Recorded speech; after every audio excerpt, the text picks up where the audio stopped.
आठवणींचा डोह भाग क्रमांक 32 अभ्यास सहल.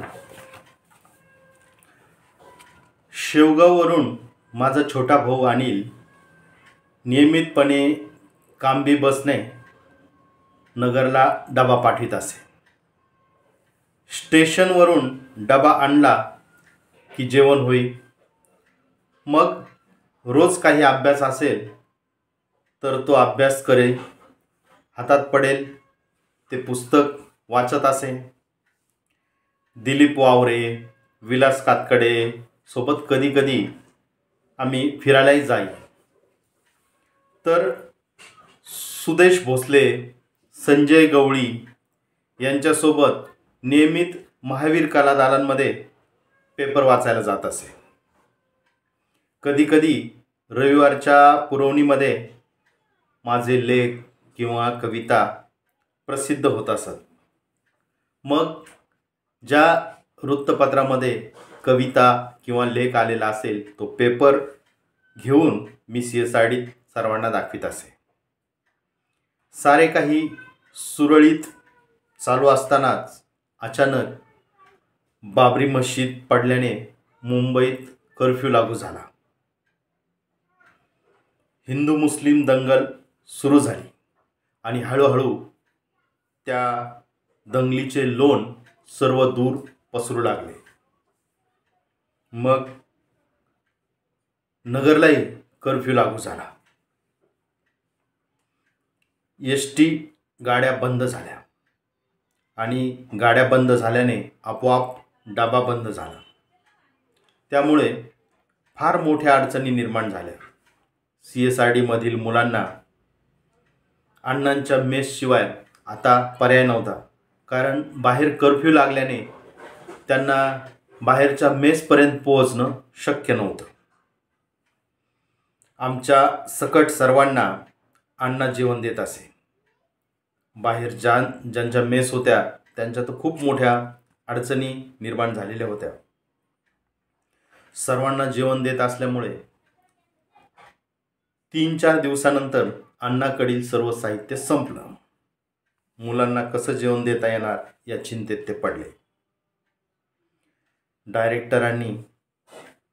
डायरेक्टरांशी बोलून काही व्यवस्था होईल का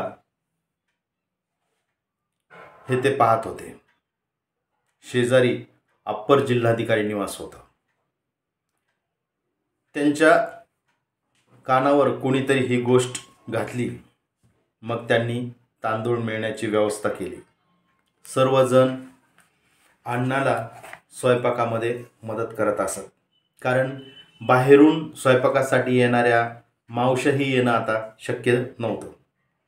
जवळपास 8 दिवस हे असंच चाललेलं होतं. त्यावेळी शहरात राहणारे संजय सूर्यवंशी, निलेश कदम, रणधीर हंकारे, प्राध्यापक प्रकाश पाटील, प्राध्यापक सुधीर शर्मा या सर्वांनी आम्हा सर्व विद्यार्थी मित्रांना खूप सारी मदत केली. संकटकाळी अनेक हात पुढे येतात. काही दृश्य स्वरूपात असतात तर काही अदृश्य स्वरूपात असतात. 2 समाजात तेढ निर्माण करणारी मंडळी जाणीवपूर्वक प्रयत्न करत असते. पण समाजात जशी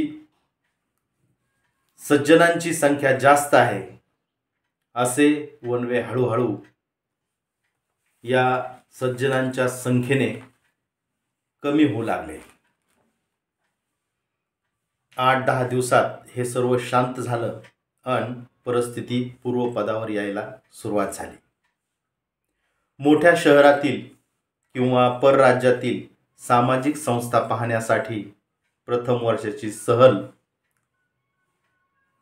जात असे. पण विविध अडचणीमुळे आमची सहल पुणे येथे जायची निश्चित झाली. प्राध्यापक KK कनुजिया, प्राध्यापक उषाताई लोळगे, प्राध्यापक प्रकाश पाटील यांच्यावरती जबाबदारी डायरेक्टरांनी दिलेली होती. सरांनी तारखा जाहीर केल्या. आम्ही सर्वांनी तयारी केली. 4-5 दिवसासाठी लागणारे कपडे, खाद्यपदार्थ, डायरी आणि पैसे घेऊन दिलेल्या वेळी CSIDच्या गेटवर हजर झालो. प्रचंड उत्साहात फर्स्ट इयरची स्टडी टूर निघाली. हसत खेळत पहिलाच विसावा शिरूरमध्ये झाला. तिथं मतिमंद महिलांचा सांभाळ करणारी संस्था होती. या संस्थेला म्हणजे संस्थेच्या कार्यालयात आम्ही सर्वांनी प्रथम भेट दिली, तिथली माहिती घेतली आणि त्यानंतर मुलींना